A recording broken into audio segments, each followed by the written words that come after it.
hello good morning आज चाहिँ day 3 है आज म सुदीक्षाको घर जान लाग्यो मेरो साथी गए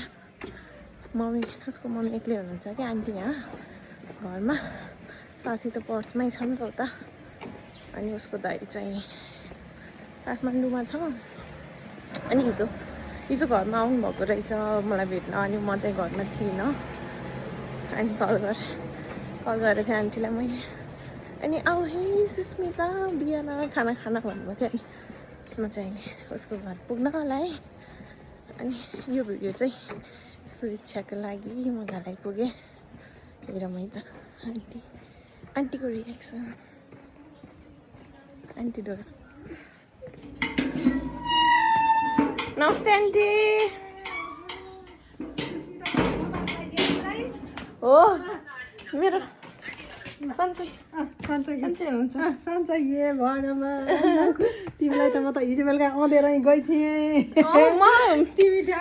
मेरो सिम छैन नि त आन्टी आएको हेलो वेलकम ब्याक म चाहिँ भाइहरूसँग बजार जान लाग्यो यिनीहरूलाई जुत्ता चाहियो र मैले ल्याइदिएको थिइनँ कि ल्याइदिन्छु भनेर उल्लु बनाएर ल्याएको थिइनँ अहिले चाहिँ लग्दैन हिँड भनेर बजार जान लाग्यो म पनि किन्छु एउटा खाजा पनि खाएको छैन अनि बाहिर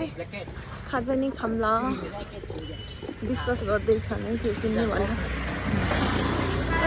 म देखाउँछु ल अहिले पछि किनिदिउँ न भ्यान्ट्याङ भुइँटिङलाई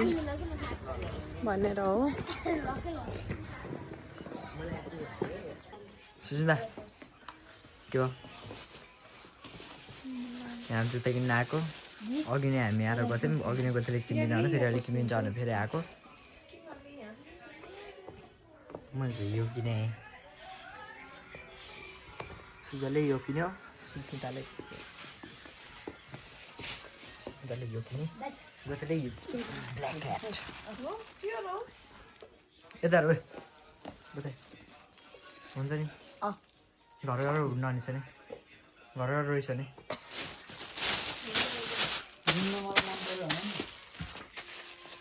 अस्तिको चाहिँ नरहे फेरि घर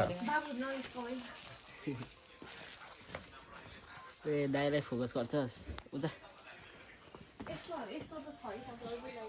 1 घन्टाबाट खाजा कुरेछन् आएकै छैन हामीभन्दा ढिलो आउनेको आइसक्यो निराश गोथुले जुत्ता पाएन कि आफ्नो साइजको अनि स्याड गोथु खानाले नअगाएर हामी चाहिँ यताबाट आएको अघि केएफसीले अगाएन भने कि तँलाई चर्को बोल्छस् अब यो पछि मोमो पनि खाने रे यसले अनि यसले दहीपुरीको ट्रन बरु कस्तो छ खाऊ अनि सुजलु खायो दहीपुरी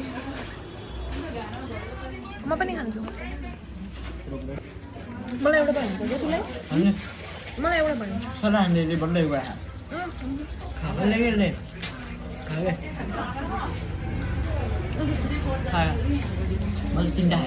तँ कसरी बोल्छ अरे के भन्यो अरे गोथुले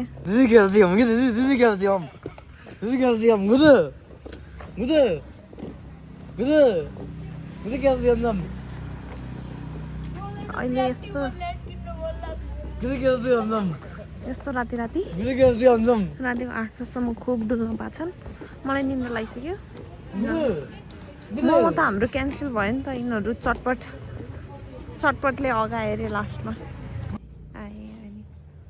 अब चाहिँ सुत्न लाग्यो केही खाइन आएर पनि सी यु टुमोरो बाई